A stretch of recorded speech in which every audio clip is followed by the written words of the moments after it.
안녕하세요. 더블라입니다. 요새 날씨가 정말 춥습니다. 모든 사람들이 패딩을 입고 돌아다니는 것을 보니 이제 완전한 겨울이 온 것 같습니다. 영상을 시청해주시는 모든 분들이 항상 감기 조심하시고 성공적인 투자 수익으로 따뜻한 패딩을 공짜로 입고 다니셨으면 좋겠습니다. 오늘은 투자 초보자라면 이 세 가지 알고 투자하세요 라는 주제를 들고 영상을 찍게 되었습니다. 이 세 가지 사항을 항상 마음속 깊이 간직하시고 생각하시어 투자하신다면 앞으로 투자에서 항상 성공하게 되실 거라 확신합니다. 그러니 영상 끝까지 시청해 주시고 시작하기 전 여러분들의 관심은 저에게 활력을 넣어주니 구독과 좋아요 부탁드리겠습니다. 그럼 시작하겠습니다. 첫 번째입니다. 투자는 오르거나 내리거나 5대5 싸움이 아니다입니다. 여러 유튜브 영상을 보시면 투자는 오르거나 내리거나, 즉 돈을 벌 확률이 50%와 돈을 잃을 확률이 50%라고 얘기합니다. 이 말은 완전히 틀린 말입니다. 주식 투자는 기본적으로 돈을 잃을 확률이 더 큽니다. 사람에 따라 또는 투자 방식에 따라 잃을 확률이 60%가 되기도 하고 70%가 되기도 합니다. 잘 이해가 안 되시죠? 자, 그럼 한 예시로 제가 설명을 드리겠습니다. 여러분들에게 100달러가 있습니다. 100달러를 투자해서 10%의 수익을 얻어 110달러가 됐습니다. 그런데 110달러인 상태에서 10%의 손실이 생기면 100달러가 아닌 99달러가 됩니다. 10% 수익을 얻고 똑같이 10%로 손실을 냈는데 남은 보유 자산은 99달러로 종합손익 마이너스 1달러가 됩니다. 이번에는 반대 상황을 볼까요? 여러분들이 100달러를 가지고 투자하였습니다. 이때 10%의 손실을 냈습니다. 그럼 90달러가 됩니다. 그런데 이때 90달러인 상태에서 10%의 수익을 보게 되면 99달러가 됩니다. 똑같이 10%의 손해를 내고 10%의 수익을 냈는데 남은 보유 자산이 99달러로 종합손익 마이너스 1달러가 되는 겁니다. 즉, 여러분들은 똑같은 이익과 손해를 낸다 한들 여러분들은 결국 돈을 잃게 됩니다. 이래서 돈을 번 확률 50%와 돈을 잃을 확률 50%라는 말은 완전히 잘못된 말입니다. 그렇다면 이러한 상황이라면 투자하는 것이 무조건 손해라는 생각이 들게 되실 겁니다. 하지만 투자 방법에 따라 돈을 벌 확률은 60%, 70%까지 늘릴 수 있고 반대로 돈을 잃을 확률을 60%, 70%까지 늘릴 수가 있습니다. 이 방법에 대해 제가 상세히 설명드리겠습니다. 여러분들은 지금 돈을 벌 수 있는 확률이 매우 궁금하셨을 것입니다. 하지만 돈을 잃을 확률을 더 잘 알아야 벌 확률 또한 잘 알게 되시니 우선적으로 돈을 잃을 확률을 높이는 방법에 대해 먼저 설명드리겠습니다.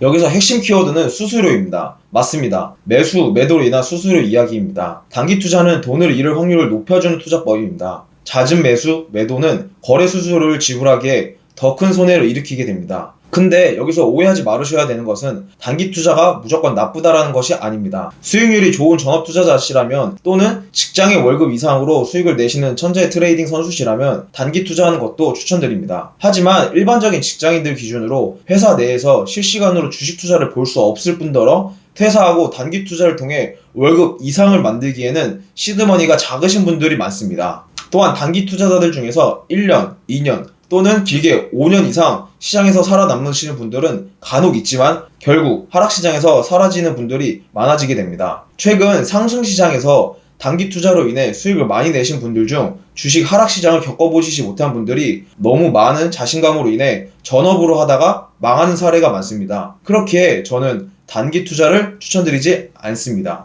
그럼 그 이유를 예시를 통해 설명드리겠습니다. 산수가 복잡하니 잘 들으셔야 됩니다. 주식 거래 수수료를 0.25%라고 가정하겠습니다. 왜냐하면 증권사마다 조금씩 차이가 있지만 일반적으로 주식 거래 수수료는 0.25%입니다. 즉 매수할 때 0.25%, 매도할 때 0.25%로 한 거래가 끝이 나면 0.5%의 수수료를 지불하게 됩니다. 따라서 주식 거래 수수료를 0.25%로 가정하겠습니다. 그리고 저희 자산이 100달러가 있다고 가정하겠습니다. 100달러로 매수를 진행해 99.75달러가 되었습니다. 이때 수익 10%를 내고 팔았습니다. 그래서 수익에서 매도 수수료 0.25%를 제외하고 109.46달러가 되었습니다. 그리고 이번에는 109.46달러로 매수를 하여 거래 수수료를 제외하고 109.19달러가 되었습니다. 이때 10%의 손해를 내고 주식을 손절매, 즉 매도하였습니다. 그래서 손해 10%와 매도 거래 수수료 0.25%를 제외하고 98.02달러가 되었습니다. 결국 잦은 매수, 매도를 통해 2달러를 잃게 되는 겁니다. 이 과정을 2번 진행하면 96.07달러가 되고 5번만 반복을 하면 90달러가 됩니다. 5번의 매수, 매도를 통해 제 자산은 100달러에서 90달러로 내려갔으며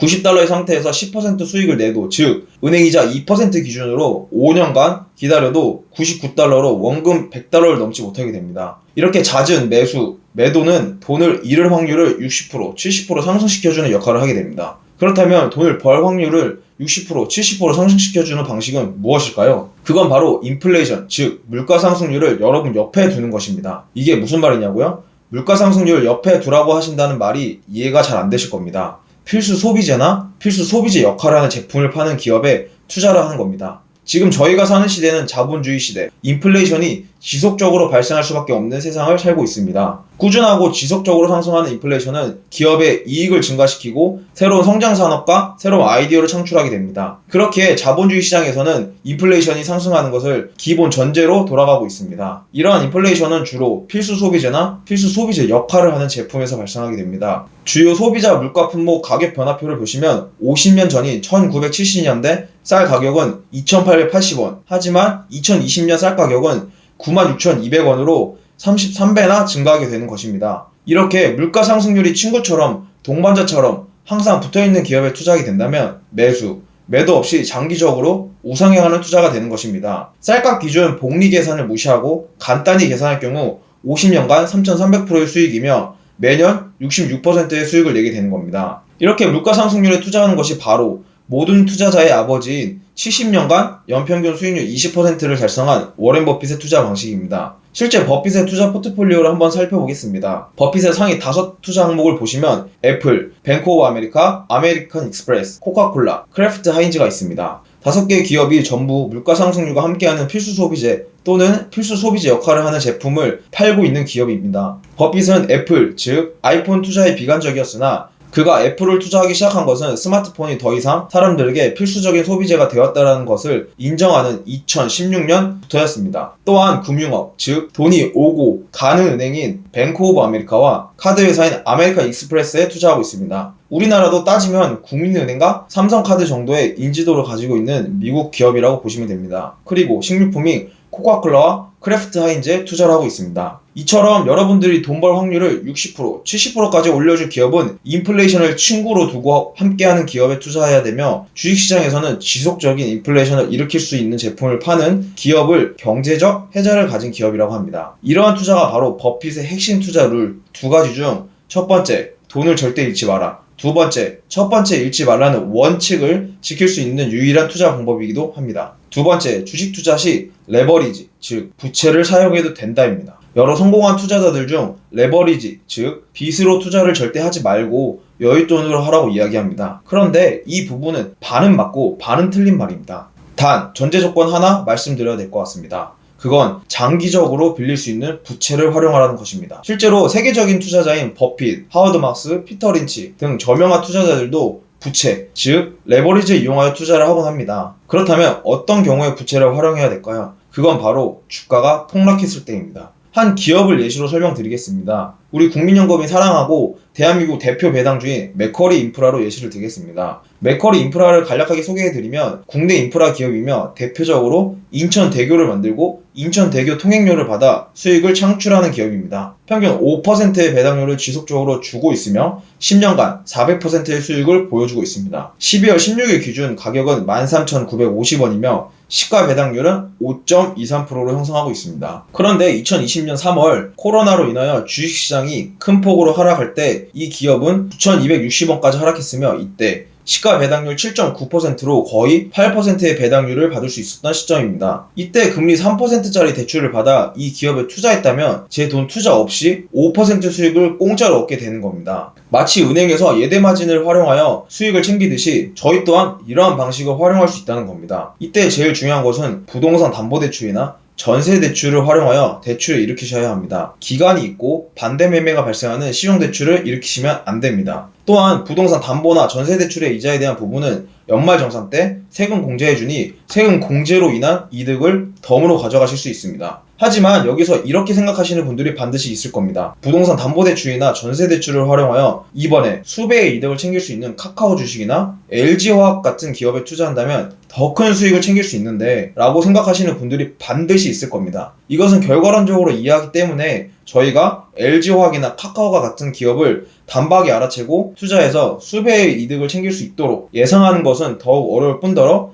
아마 30%, 50% 정도 상승해서도 레버리지라는 부담 때문에 수익 실현하고 싶다는 생각에 수배의 이익을 챙기지 못하고 매도했을 것입니다. 또한 일반적으로 주식시장 폭락 이후에는 커다란 트렌드 변화가 오게 됩니다. 이때 잘못된 투자를 진행하시게 되면 트렌드 변화에서 손해를 볼 기업에 투자할 수 있다는 리스크를 감당하기 어렵습니다. 따라서 레버리지는 위기 상황에서 사용되어야 하며 금리와 배당 차이로 확정된 수익을 볼 수 있는 또는 앞으로 꾸준히 배당을 줄 수 있는 기업에 레버리지를 활용하셔야 합니다. 이때 맥쿼리 인프라 기업의 주가 상승으로 인한 50% 수익은 자신이 잘해서가 아닌 덤이라고 생각하시고 투자하는 것이 좋습니다. 세 번째입니다. 여러분들은 주식을 너무 빨리 판다입니다. 주식을 처음 하시는 초보자분들이라면 많이 하시는 실수일 겁니다. 초보자분들은 이러한 경험이 많으실 겁니다. 내가 투자한 기업이 수익이 나면 빨리 매도를 해서 수익을 실현하고 싶어하는 욕구가 솟구쳐 매도를 빠르게 해버립니다. 근데 내가 팔고 나서 30%, 50%더 상승하는 경우를 많이 보셨을 겁니다. 반대로 내가 투자한 기업이 손해가 나면 더 큰 손해가 나기 전 공포에 휩싸여 빠르게 매도하는 경우가 발생합니다. 그런데 내가 팔고 나니 주식이 다시 상승하는 경우가 종종 볼 것입니다. 이것은 주식이 얼마나 오르고 내리냐, 즉 사고 파는 게임으로 생각하셔서 그렇습니다. 주식은 얼마나 오르고 내리냐가 아닌 이 기업 또는 시장이 몇 라운드까지 있는지를 파악하셔야 합니다. 어떤 기업과 산업은 9라운드까지 있을 수 있는 반면 어떤 기업과 산업은 18라운드까지 있을 수 있습니다. 이 말은 단순히 현재 가격의 변동성이 휘둘려 투자하지 말고